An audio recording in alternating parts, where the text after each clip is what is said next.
What's up, everyone? It's the Interview Queen Alicia Toot here, and be sure to watch True Heel Heat.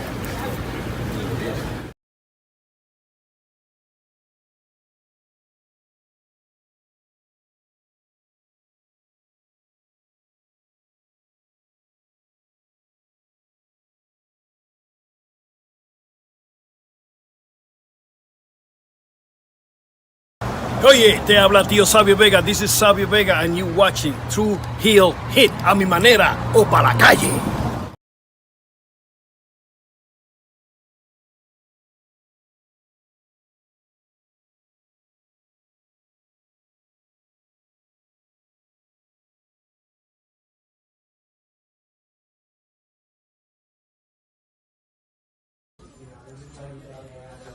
This is the knockout artist, Chris Hero. And if you're looking for some true heel heat, you better listen to them boys.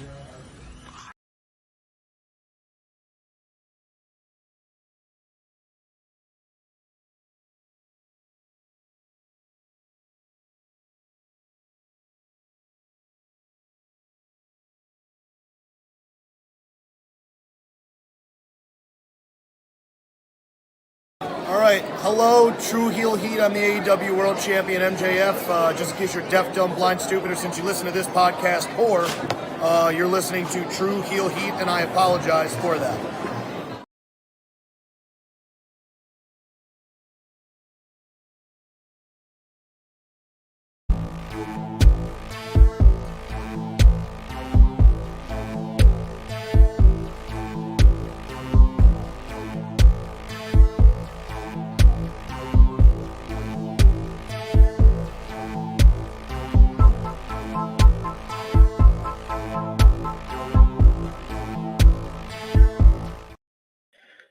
Hello. It is me, your True Heel Phenom SP3. We are live on the True Heel Heat YouTube, Facebook, and Twitter for Collision Discourse number 43 for the September 28th, 2024 Grand Slam edition of AEW Collision, as only we can. And to do that, I am not joined by anyone at all. No, it is Solo Jones over here. It is SP3. Colliders unite. I am running solo once again here on Collision Discourse on the True Heel Heat YouTube channel, your number one source for everything AEW Collision. And yes, we got the Grand Slam edition from Arthur Ashe Stadium in Queens, New York. It went down Saturday night. Well, it was taped on Wednesday night last week, but it aired live on Triller on TNT last night, and we're here to break it all down with you. Appreciate y'all if you're joining us live. Appreciate y'all if you're watching us on demand. Remember to show your appreciation back the simplest way possible. Drop the thumbs up on this video. You can also share this video with all your wrestling fans, friends, and family on all your favorite social media platforms. If you're new to the True Heel Heat YouTube channel, what the hell are you doing? Hit the subscribe button. Hit the bell to stay notified for all the great content here. We're pretty much here anywhere between 5 to 7 days a week with live streams or shorts or videos, pre-recorded videos, interviews. We got Patreon exclusive, members exclusive. It's a good time to become a member and a subscriber to the True Heel Heat YouTube channel as we're closing in on the end of 2024 and closing in on our goal of 20,000 subscribers. So we appreciate y'all if you hit the subscribe button. And if you're watching us on Facebook, drop a heart, drop a like, drop a laugh emoji, an angry emoji, however AEW Collision made you feel last night. And if you're watching us on Twitter, drop a heart and retweet the video because that helps out the algorithm over there. And of course, if you're watching on any three platforms, remember to sound off in the live chat. I love to interact with all of you guys, especially when I'm riding solo. You are my co-hosts Even if you didn't watch it, you're my co-host because you can give me your thoughts on what you thought about what I'm talking about here on the True Heel Heat YouTube channel and here on AEW Collision with Collision Discourse. I love to interact with all of you guys. And of course, if you're feeling generous, you want to give back to what we do here and show your support in the best way possible to the True Heel Heat YouTube channel, you can send a super chat donation.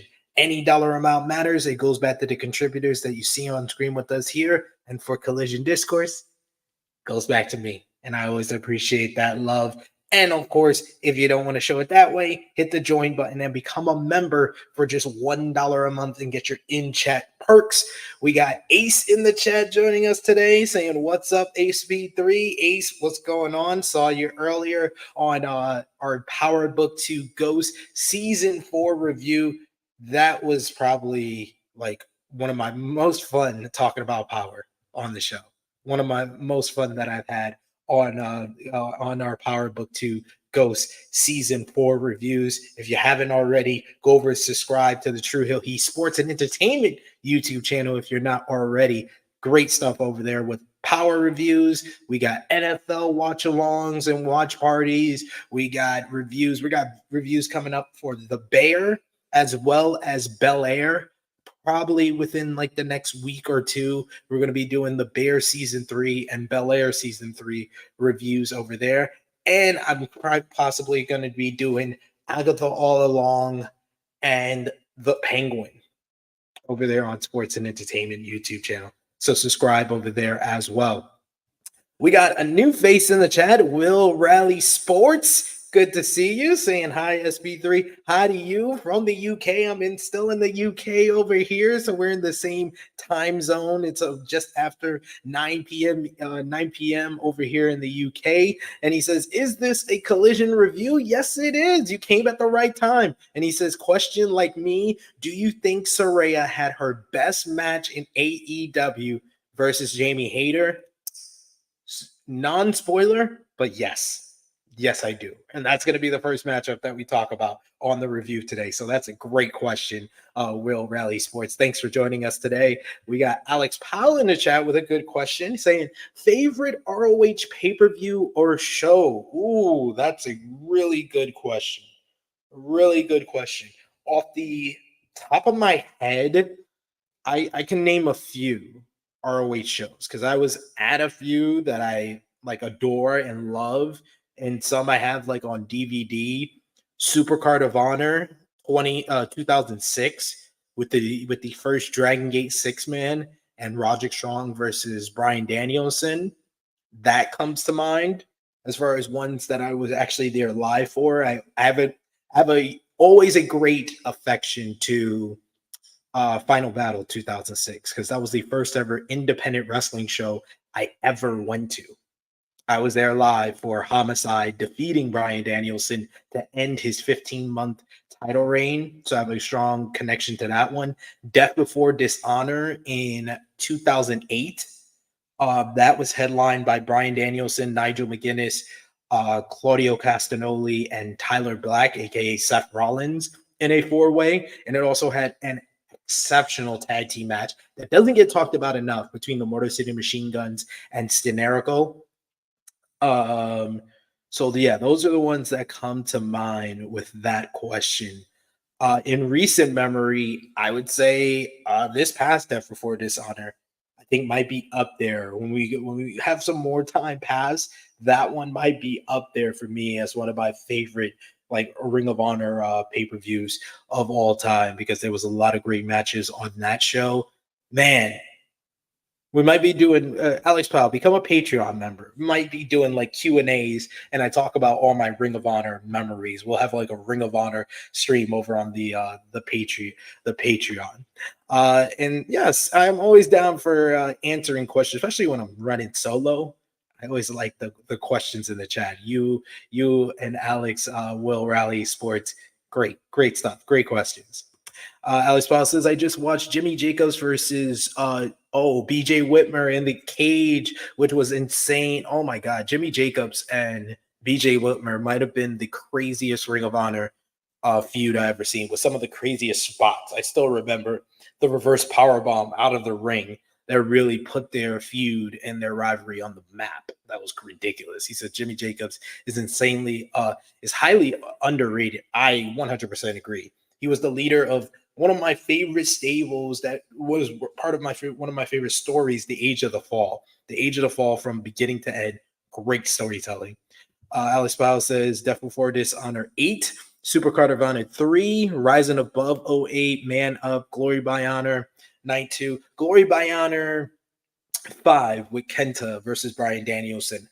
That seeing that show and knowing that it went down in the Hammerstein Ballroom in New York City was the whole reason I went to my first independent show in 2006. That show with Kenta versus Bryan Danielson, that's up there for me as well.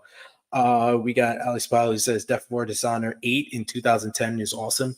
I automatically, when you said the year 2010, I remember Davey Richards versus Tyler Black and Generico versus Steen. And I believe it also had Briscoes versus Kings of Wrestling, if I'm not mistaken. We also got Will Raleigh who says, I saw something really nice in the wrestling world today. Mandy Rose and Sonya Deville were reunited on a YouTube video. I've not seen them together for years. Love both of them. 100% agree with you. And he also adds, Collision was really good. I think the best character work in AEW at the moment is Hangman Page. He acting all crazy. It's great. He's scary. You don't know what he's going to do next. Syringe juice. Oh my God. Don't do that. Don't syringe juice. Do not do that. That man's already crazy. You don't want to make him crazier. And Ace says Jamie Hayter versus Saraya and the triple threat was very good and fun. Everything else was okay. Yeah, I had higher expectations for this show because it had the Grand Slam moniker. And yeah, I wouldn't say there was a lot of great matches. I agree with you. Those two matches were probably the two that exceeded expectations. Everything else kind of met expectations. Maybe some a little bit lower than others and segments a little bit lower than others, but let's get into it. AEW Collision Grand Slam took place from Arthur Ashe Stadium in Queens, New York. I thought the crowd were all right. They were fine. It was kind of similar to the crowd. You know, they are the same crowd that we heard on Wednesday. But you could tell that there was still a good amount of people still there for Collision, even though some people would have left early. And I know some people did leave early after Dynamite stopped airing, but the crowd was still pretty all right. It was all right. I won't say good. I won't say bad. Fine. Somewhere in the middle. But the show kicked off with Saraya coming out for her matchup one-on-one that's been built up ever since All In against Jamie Hayter in only her third match back since returning from injury. And this match was Saraya's rules, which basically meant that it was no DQ, no countout for Saraya only, not for Jamie Hayter. Harley Cameron takes the mic before the matchup and says that there was one more rule. The match does not start until Saraya slaps that slag. And Hayter puts her hands behind her back. Cameron tries to hold her back, taking Jamie's attention, allowing Saraya to get that slap in, and the bell rings. Jamie Hayter tried to fight back afterwards, but Saraya would smash her over the head with a VCR player. That was crazy. Then smacks her with a PC keyboard over the back before wrapping a cord around her throat. All of which only gets her a one count. Hayter gets tossed to the outside where Cameron mounts her and slams her back against the mat on the outside and whips her into the barricade. Saraya smacks Hayter repeatedly in the head with a bacon sheet, but she ducks the last one, so Saraya hits Cameron. Jamie then hits a big German suplex on the floor. Cameron attacks her from behind, choking Hayter with a baseball bat until Jamie's able to shrug her off and toss her into the barricade. Saraya comes in from behind with the bat to the back. So she now pulls out a backpack and dumps freaking toy cars onto two sets of tables set up on the outside. She tries to suplex Jamie, but Jamie reverses it and sends Saraya into the steel steps instead. Saraya tries to dive off the apron, but Jamie Hayter catches her and power slams her to the floor. That was a nice spot. Hayter chases Cameron off and then ascends the buckles with Saraya, but Cameron interferes and tries to suplex Hayter off of the ropes. Saraya is able to come in and hits her with a chair shot, so Jamie and Cameron go backwards off the apron through the tables. Man, Cameron took a nasty looking bump. It looked like her back hit the edge of the second table. Hayter manages to get back into the ring to beat the count and then kicks out of a pin attempt by Saraya. Saraya places a chair on the mat, but Hayter lifts her onto her shoulders and tackles her through a table propped up in the corner. Saraya props a chair in the opposite corner, but Hayter is able to block it, and she drives her into the chair instead. Tombstone power driver by Hayter on the bad neck of Saraya. She then picks her up and hits the Haterade, the big old lariat for the 1-2-3. Jamie Hayter picks up the victory in Saraya's rules in what was a highly entertaining, pretty fun plunder match. I thought that this was a lot better than it had any expectation of being. Like I said earlier, I think this was one of Saraya, if not the best Saraya AEW matchup. I thought her and Britt Baker in her first match back at Full Gear 2 years ago was a pretty good matchup, but I think this was slightly better. The plunder, the storytelling with it basically being a handicap match, and in the end, it puts over Jamie Hayter, and you see that she is ready. Now 3-0 since her return to All Elite Wrestling, and she seems like she is ready to get back into title contention. And boy, oh boy, I would say the AEW Women's World Championship division needs Jamie Hayter, and I think that Saraya put in a good effort. She made more of an effort than we usually see from her, but it was the right call with giving Jamie Hayter the victory here. So good win for Jamie, good effort, good performance by Saraya here in what was one of, if not her best AEW match. We get a snippet from it's on AEW's YouTube channel right now, the Will Ospreay and Ricochet interview ahead of their 5-year anniversary encounter coming up on Dynamite on Wednesday. Love the little tension that was played up here. And the fact that if you watch it, I think that Ricochet is teasing that he might be going heel. I don't know if it happens on Wednesday coming out of this matchup, but I think in the future, I think the frustration with Will Ospreay kind of surpassing him in the eyes of the fans and pretty much to me in in-ring ability, I think that it might lead to Ricochet actually becoming a heel for what I think is the first time in many years. I don't think he wasn't a heel in Lucha Underground. He never was a heel in New Japan. He never was a heel in WWE. So I think outside of like the independent scene and maybe like Dragon Gate, he never has been a heel. So I think this is going to be a different side of Ricochet that we see in what's going to be the start of this program with Will Ospreay. But I like the tension that was played up here. Then we go into our second matchup on the show, which was a Tornado Trios matchup. The conglomeration, Ring of Honor World Champion Mark Briscoe, Orange Cassidy, and Kyle O'Reilly versus the Learning Tree, Brian Keith, Big Bill, and Chris Jericho.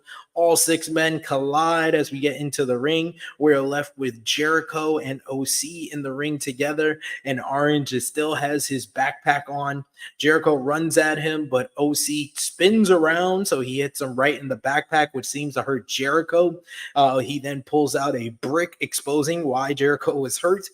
Keith comes in and from behind to break up and hits a T-bone suplex on O'Reilly. Stun Dog Millionaire on Keith, and then O'Reilly hits the axe and smash combo. They put Jericho and Brian Keith in a folded out steel chair and drop kick him, double drop kick here. Brian Keith tosses O'Reilly into steel steps. Jericho and Big Bill double team Mark Briscoe in the ring as Keith joins the fun. We get a body slam from Jericho. Keith is posed on the middle rope, but OC is able to roll out of the way. We get a code breaker with a steel chair by Jericho at one point. O'Reilly is able to make the save.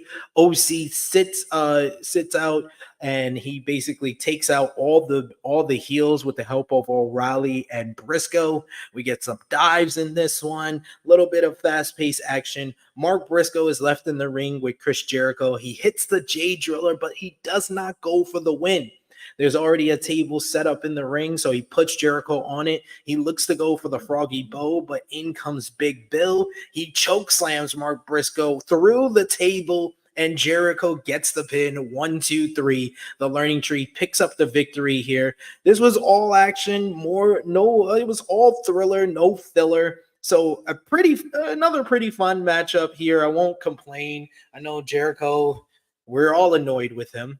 But this was kept relatively short, a lot shorter than the 20-minute Jericho versus Orange Cassidy matchup on Dynamite a few weeks ago. This one just went a shade over 9 minutes. Big Bill, man, he's getting over real big. And I think it's going to be a huge moment when Big Bill eventually turns on Chris Jericho. The crowd is ready to cheer Big Bill, and they've done a good job of getting momentum back behind Big Bill, and especially when he's in New York in his hometown. That's a good spot. I know they're going to be back in the tri-state area for full gear in Newark, New Jersey. That might be the spot where they pull the trigger on Big Bill turning on Jericho. Jericho, after getting the win over the Ring of Honor World Champion, he did signal that he is coming for the championship. So it looks like we're going to get Mark Briscoe versus Chris Jericho for the Ring of Honor World Championship sooner rather than later, which pisses off me and the other 9 people that watch Ring of Honor TV. Sad day for us all. Alex Powell in the chat says Jamie Hayter should go after the title soon, especially the world title, the title that she never should have truly lost. So I do think that should be the play. Jamie Hayter versus Mariah May. Please. Alex Powell says, don't tell me we're going to get Jericho versus Mark at Wrestle Dream or Final Battle. Please leave him off Wrestle Dream. He don't need to be on no goddamn Wrestle Dream. Save it for Final Battle. We're 2 months away. We got to deal with 2 more months of Conglomeration versus Learning Tree. Just throw it on Ring of Honor. Some people don't watch. I watch it. I have to watch it. I get paid to watch it. So let me watch it. Y'all don't have to. Next up, we get Brody King of the House of Black. He's going one-on-one with Action Andretti alongside Top Flight and Leo Rush. They leave him to do his business in the ring. Andretti looking for a win here after a series of losses for Top Flight. Andretti takes a cheap shot at King to start things off. Dropkick King. He hits a standing shooting star press, but only gets a 1 count. Andretti runs into a double-handed slap by King. King then gets him up on his shoulders and drives him into the corner with a DVD. He then dives at him, hits a big splash in the corner, and then follows up with the cannonball in the corner. And 1, 2, 3, that was it. Brody King picks up the victory here over Action Andretti. This one went under 2 minutes. Brody King eating a small guy alive is always a blast for me to watch. And Andretti got to show some fire early on. He's showing more personality now that he's kind of teasing a heel turn. But post-match, they didn't even have time to recover as Lance Archer and the Righteous attacked Top Flight, who were coming down to check on Andretti on the ramp after the matchup. Once King has exited, Andretti flies over the top rope to take out the Righteous, and now Top Flight regroup. So it looks like we're getting Top Flight versus the Righteous coming up out of this one. So should be an interesting one. Yeah, it was kind of there. But like I said, Brody King beating somebody up. Always a bunch of fun. We did quickly cut to Jack Perry in the Scapegoat short bus, the Scapegoat Mobile, as we're evidently pressed for time tonight. It was weird because I think it was only the Triller TV account. If you watch this show on Triller TV, it was no like breaks in between. You just got one thing after another, after another. I was fine with it because I was able to finish this show before 3 a.m. local time. But This leads to Jack Perry coming out to defend the TNT Championship in his open challenge here at Arthur Ashe Stadium. He had an open contract after his recent victories over Leo Rush and Christopher Daniels. And the person that answered the call was none other than the King. Former IWGP Intercontinental Champion, never openweight champion, Minoru Suzuki is here, and he is getting a shot at the TNT Championship. Good pop for Suzuki. They taped this matchup before Dynamite, so it had a lot more crowd heat than the other matches on this show. Perry attempts some forearms on Suzuki, who completely no-sells the strikes. He knocks Perry to the mat with one of his own. Perry chops him, but Suzuki just laughs it off. Perry hurts his own hand with the chops, while Suzuki continues to be unaffected. Big boot in the corner, snap mayor, and a little joint manipulation by Suzuki, focusing in on the hands of Jack Perry. He looks for different submissions throughout this matchup. He gets an arm bar at one point, working over the fingers. He even gets a knee bar at another point and grounds Perry with it, who continues to try to slap and chop Suzuki. Suzuki hooks the ankle for added pressure, but Perry is able to grab the rope. Suzuki delivers some short knees in the corner. We go to commercial break. Back from break, Perry finally manages to deliver a neck breaker for a 2. He hits the knees to the face. Suzuki shrugs them off, though, but Jack Perry just rakes his eyes.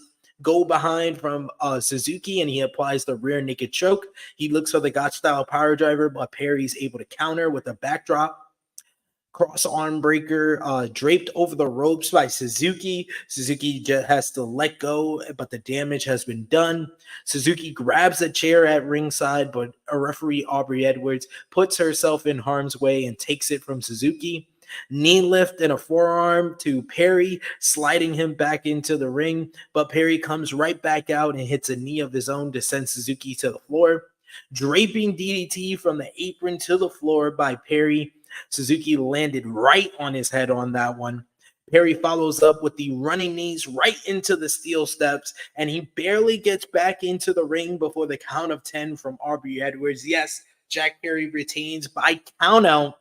Lame ass finish to me. I thought it was a lame finish. I appreciate, though, that AEW knew no one was going to believe that Jack Perry could legit beat Suzuki at this stage. So I guess it was the best, most realistic way you could end this matchup. Post-match, Perry brings Suzuki back into the ring and continues the assault. The music of Katsuyori Shibata hits, and he runs down to make the save for Suzuki. We get a rare occasion where Suzuki and Shibata actually show some respect to one another, shaking hands and hugging in the post-match here. But it looks like coming out of this, we're going to get Shibata versus Jack Perry. So, hey, can't complain about that. I thought the match was pretty decent. Nothing to write home about. If you missed it, you missed it. It's not something that I would say was one of the best matches on the show. Suzuki is Suzuki. He's always good to great at what he does, and he was good in this case. And Jack Perry, he's still developing. He's still developing. He's still gonna. He's if he's in the ring with Bryan Danielson, he can have a great match. If he's not, it's gonna be what it is, and this is what it was. We get Claudio Castagnoli and Pac coming out for AEW World Trios Championship matchup here, but no Wheeler Yuta. Claudio has new theme music, more slow down, more evil, more heelish music as he comes down with Pac for the title defense. Eventually, Wheeler Yuta comes out, but he comes out from the babyface entrance, while Claudio and Pac came out from the heel entrance. Love that bit of storytelling that AEW does with that. They are defending the titles against Komander and Private Party. And for much of this matchup, this was a 3-on-2 matchup with Wheeler Yuta refusing to tag in. Claudio took a cheap shot at Quinn at one point. He runs the ropes, allowing Pac to take control. Claudio in rapid fire European uppercuts in the corner. Claudio goes to tag Yuta, but Yuta is motionless on the apron, just watching. Pac kicks away at Quinn, making quick tags with Castagnoli. Body slam and the stalling double stomp by Castagnoli connects, while Claudio locks eyes with Yuta. Uranagi across the ring, but Yuta still won't tag in. Pac stands on the back of Quinn and takes a run up, but Quinn is able to fight back. He rolls and makes the tag to Isaiah Cassidy, who sends Claudio out to the apron and fires away at Pac. DDT to Pac, which Pac folded him in half. 1-2, and Claudio stomps on the broken hand of Brother Zay to break it up. Claudio eventually forcefully tags Yuta in. He nails the giant swing, and he's looking for Yuta to hit the drop kick at the end, but Yuta turns around, showing his defiance of what Claudio was doing here. Claudio stares a hole into Yuta, and this allows Komander to get tagged in, taking Claudio to the floor. He hits a springboard crossbody to Claudio on the outside, while Brother Zay rolls up Yuta for a 1-2. No. Yuta tries to get his head in the game now. He hits a big Olympic slam, but only gets a 2. He stomps at the hand of Zay, and he's feeling remorse, so he apologized to him for grabbing the bad hand. Nope, that didn't last long as Zay slaps him across the face, and this makes Yuta snap. He grabs at the hand, he bites at the hand, he hits hammer and anvil elbows, and then locks on the cattle mutilation as Pac and Claudio are looking very impressed and very happy with Yuta's action as he gets the tap out victory here. Great storytelling by Wheeler Yuta. Wheeler Yuta has really developed into one of the stars, one of the highlights of this whole entire BCC post-betrayal on Bryan Danielson's story. He's a child of divorce where he's stuck in the middle. He wants to, be loyal and show his allegiance to Bryan Danielson, a mentor in his eyes, but yet and still he has what Jon Moxley and Claudio have instilled in him, that kind of evil snap to him that shows that aggression at the right time. It's a great story being on display that is still developing before our eyes. Yuta not wanting to get involved in this one, but the angle really shown throughout this matchup. The match wasn't much to write home about. It went 7.5 minutes, but Yuta's storytelling was superb. Superb stuff. Claudio and Pac try to celebrate with Yuta, but Yuta he kind of takes their hands away. He doesn't want to raise his hands with them, and he heads off up the ramp on his own. I'm very much into this. This has become the highlight of Collision over the last 2 weeks. I gave MVP last week to Wheeler Yuta for his storytelling with the matchup, with the promo that he did last week, 2 weeks ago, and this week he once again was one of the highlights as far as his character work. He's showing that conflict that's going on, that inner conflict, and he's being kind of influenced by Claudio and Pac, but he's not realizing it just yet. I'm really digging this. Moxley and Bryan Danielson are the stars of this story, and they will be in the headline of the main event for Wrestle Dream. But Wheeler Yuta seems like he's the person that's getting the most out of all of this situation that's going on with the Blackpool Combat Club. Really good stuff. We got Hunter Iggy in the chat. Good to see you. He said, True Hill Heat Wrestling. What's up? What's good, brother? Chris gave 2 stars, I believe, to the previous matchup with Jack Perry and Minoru Suzuki. Fair. Like I said, wasn't much to write home about. Suzuki is Suzuki. Jack Perry is just Jack Perry right now. We did get my Outrunners. They were at Coney Island. We see them shooting hoops at the arcade and winning prizes, and they're coming for your pride, your manhood, and your gold. Give me Outrunners versus Young Bucks, please. I'm asking for it. I'm begging for it. All right, it is time for the Lucha Banger of the Night. Hologram versus the Beast Mortos versus Jolistico. We all knew this would be good, but goddamn, we didn't know it was going to be awesome. Mortos charges through both men early on, knocking them down with a double clothesline. We get Tejeris traded by Hologram and Jolistico. Mortos is even flipping out of Tejeris at one point, just like the other two. They try to roll up each other, and that causes to a stalemate with the crowd on their feet going wild. Jarlistico tries to insecurity Mortos, who ducks, and Jarlistico hits Hologram instead. Jarlistico does a lovely dive over the top rope, Tope con Hilo onto Mortos. Hologram with a Tope Suicida taking out Jarlistico. Hologram brings Mortos back in, but Mortos shoulder blocks him out of the sky, just throwing his body across the ring. Chops in the corner. Mortos is getting really good with those chops where they echo across the arena. Mortos attempts to slow down the pace some more to bring them to more of a halt that's more fitting of his style. Jarlistico comes in and thrust kicked right to the side of the face of Hologram. Mortos headbutts Jarlistico hard and slaps him in the corner. He kicks Jarlistico in the thigh and hooks his leg over the middle rope. Mortos to the apron, and Jarlistico dumps Hologram with an overhead German suplex. Nails a Terjeras on Mortos off the middle rope onto the outside. Hologram slips inside between the ropes. Terjeras arm drag to Mortos, and then the top dives to the floor. He hits a diving Hurricane Rada onto the outside onto Mortos, does Jarlistico. Hologram is there, and he does a rope walk flipping senton to Mortos as well. Jarlistico with a springboard core breaker to Hologram. Mortos back in, and he hits a pop-up Samoan drop. He goes for the cover, but a top rope double stomp from Hologram breaks it up. The crowd goes crazy once again. We get a stand on the shoulders, Poison Rana by Hologram, Crucifix Driver. Oh my God, these guys were going crazy at this point. That was by Jarlistico. Another double clothesline from Morto takes everyone down, and the crowd goes crazy once again. Mortos goes Artinian backbreaker into a discus lariat for a 2. Jarlistico tries to make the cover for it, but Mortos doesn't like that.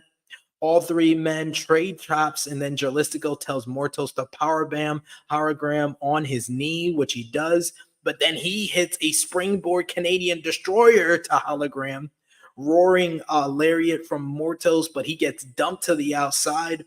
Crucifix pin takes advantage of the roaring lariat from Mortos onto Jarlistico. Crucifix pin by Hologram gets the 1, 2, 3. This went just over 10 minutes, and boy, oh boy, was this just wild and crazy lucha libre action. This was a awesome matchup, which had some spectacular offense from all three men. The chemistry was on point here. I would love to see more of a Hologram and Mortos rematch from their banger last month or 2 months ago at this point. And then I would love to see Hologram versus Jarlistico as well. And it looks like we're going to get more of these luchadors against one another, because post-match, we have Mortos and Jarlistico about to get at it. They're shoving each other when Roosh comes out. He comes out and talks to both men. He pulls both guys in for a hug after it seemed like we got a partnership between Mortos and Roosh out of the 10-man all-star tag last week. And of course, Jarlistico is his brother. He brings them in for a hug when Hologram, for some reason, dives in out of nowhere to attack both men, and all three men just beat the shit out of Hologram, as they should. Hologram, you should have stuck your nose out of this damn thing.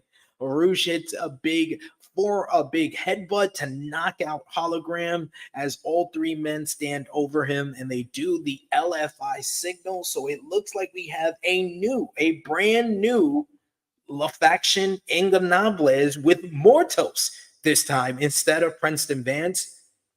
I'm with it. I like this a lot, and I hope this is the end of Roosh being aligned with the Don Callis family, because that wasn't going to work. Roosh is too charismatic.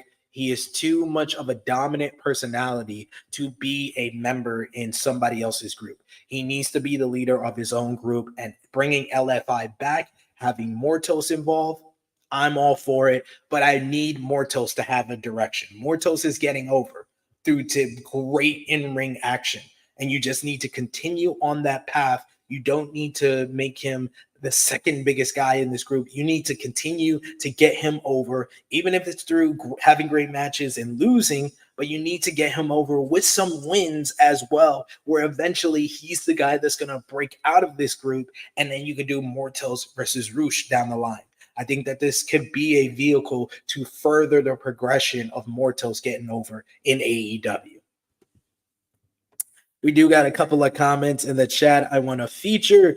We got Ace in the chat who says this match was fantastic. 100% agree with you. I thought that these three guys just delivered a awesome matchup. Just tremendous in-ring action. The speed, the pacing was there. There's the sequences. They just came off all smooth. You know, I do the Ring of Honor review for Fightful on their main channel with Kate. Shout outs to Kate, who's awesome. And I talked about the Komander versus Johnny TV matchup that they had on this week's episode of ROH TV. These two guys had a lot of creative stuff that they wanted to do, but they weren't able to pull it off.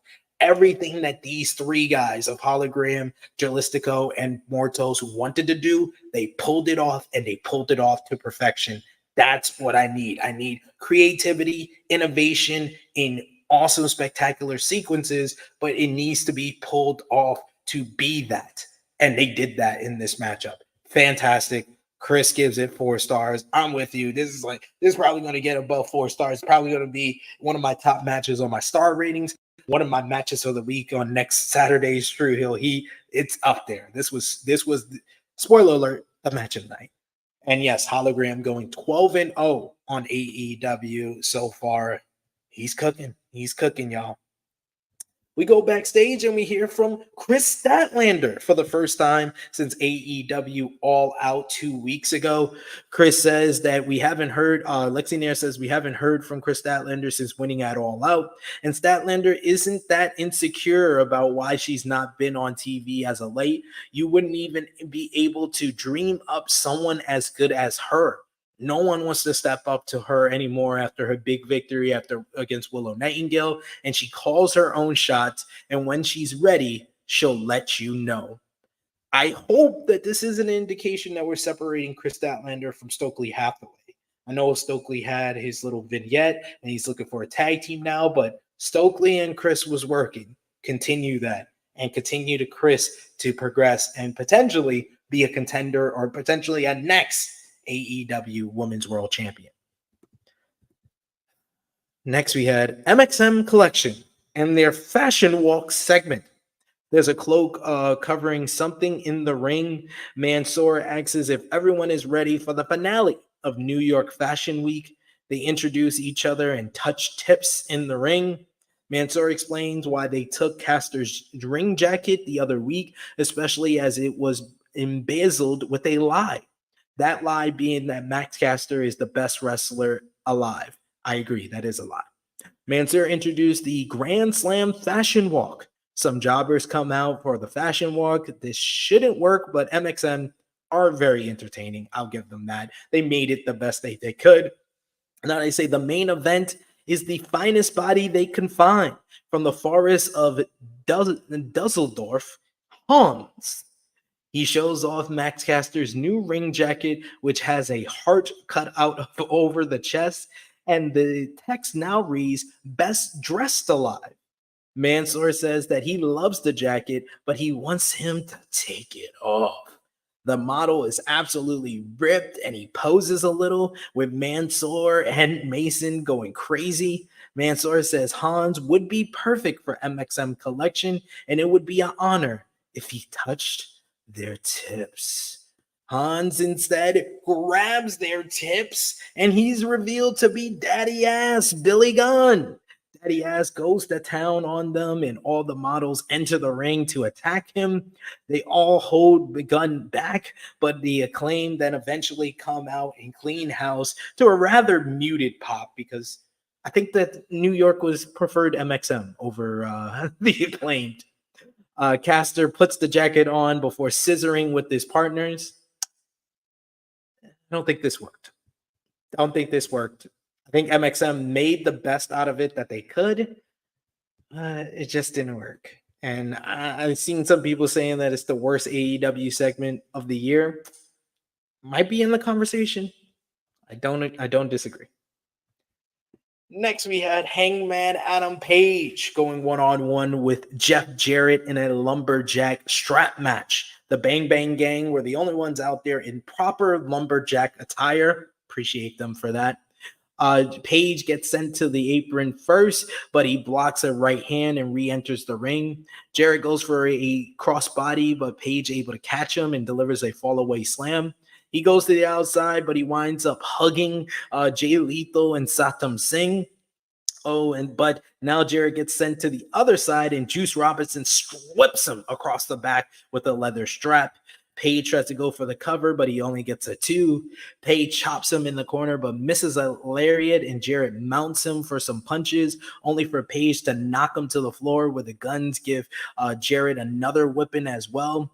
Death Valley Driver back in the ring, only gets a 2 for Page. Side rushing leg sweep by Jarrett. He sends Page out to the floor where the guns start whipping him. Page lariats Jarrett to the floor again in front of Jay Lethal, but then heads out after him. John Silver is right there, and he starts whipping at Page. Jeff is climbing the ropes and dives from the top turnbuckle to the floor with a crazy-looking crossbody. When he come back inside, Page has a strap in his hand, and he manages to whip Jeff in the back with it. Karen Jarrett gets involved now, and she covers Jeff, trying to protect him. And everyone's looking at Page, telling him not to whip her. Jay Lethal finally dives into the ring and tries to stop Page from potentially whipping Karen. So he whips Lethal instead. Now Jeff has the strap, and he starts whipping the hide of Page for a bit. And now the Dark Order starts strapping Page across the back as well on the outside when he goes to the floor. Everyone is gunning for Page on the floor at this point. Lethal holds his arms, and Satam Singh whips him on the back as well. Karen Jarrett gets a whip as well. Aubrey Edward gets her out of the ring when she's whipping him in the back with the belt inside. With that distraction, though, that allows Page to get a low blow in on Jarrett, and he follows it up with the Deadeye for the 1-2-3. Hangman Adam Page defeating Jeff Jarrett here. It was very much, it had a bit of intensity, but I thought it was lacking the amount of intensity and the quality that was their Owen Hart Cup matchup. I thought there was a little bit more aggression, a little bit more fire, a lot of storytelling and emotion there with Jeff Jarrett trying to win the tournament for his friend Owen Hart, and Page coming back from his hiatus and wanting to get that shot at Swerve Strickland. So that match was better. This one I thought just needed a little bit more intensity, but it was entertaining. It was pretty fun as well, but I loved the post-match a lot more than the actual match. Post-match, Page goes to try to whoop Jeff Jarrett again, but the Bang Bang Gang are the ones that are trying to pull him out of the ring. This allows Page to grab up Juice Robinson and wraps the strap around his neck, and it tries to hang him. This brings the guns to whip Page in the back until Page bails. Juice looks very pissed and irate over this, and it leads to Tony Khan announcing for this Wednesday AEW Dynamite 5-year anniversary, Hangman Adam Page versus Juice Robinson, one-on-one, first time ever. I'm looking forward to that one. Hangman Adam Page is the best character in AEW right now, and I think him kind of parlaying his little aggression and his road of redemption, trying to get at everyone that got in his way. Bang Bang Gang, you could say, got in his way as well, with Jay White facing him in the Owen Hart Cup. And I think that this is a nice way of potentially bringing back a babyface Jay White to feud with Hangman Adam Page coming out of that. So good stuff here. Finally, the main event of the show was Kazuchika Okada going one-on-one with Sammy Guevara in an AEW Continental title eliminator matchup. Okada gives Guevara a clean break early on, snapmare and a basement dropkick right to the back of Sammy, giving Okada control for a bit here. We get word, that's when we got word that the match between Juice and Hangman was official for Wednesday. Okada is sent to the floor, and Sammy follows out with a Flossberry flop. He then gets inside and poses a bit. Sammy throws Okada back into the ring and goes for a springboard, but Okada casually rolls to the outside. Guevara rounds up and uses the steel steps as a launching pad, doing a diving cutter on the outside. Okada avoids a moonsault off the top and delivers a DDT to Guevara on the floor. Okada grabs a here for Sammy sign and tears it up, and then he screws it up and then tears and hands it back to the fan. Back in the ring, Okada hits a running back elbow in the corner. Sammy tries to battle back, but there isn't much sauce to that, and Okada grabs him and applies the money clip. Sammy's able to escape. He dives for a crossbody, but Okada catches him into a tombstone, but Guevara reverses that to a head scissor driver, which looked vicious. We back in the ring, we get Okada. He gets a patented drop kick connecting. Then he goes to the top rope and hits his elbow drop. He goes for the Rainmaker Foes, but instead flips the camera off. He goes for the Rainmaker, but Sammy's able to reverse that into a Spanish fly. Sammy crawls to the apron and looks for a springboard back in, but Okada shoves the referee at him. Super kick from Guevara. He connects with the GTH, but Okada is still up. Insecurity to the back of the head, springboard in, but Okada catches him with a Rainmaker. 1, 2, 3. Kazuchika Okada wins the matchup and denies Sammy Guevara a shot at the Continental Championship.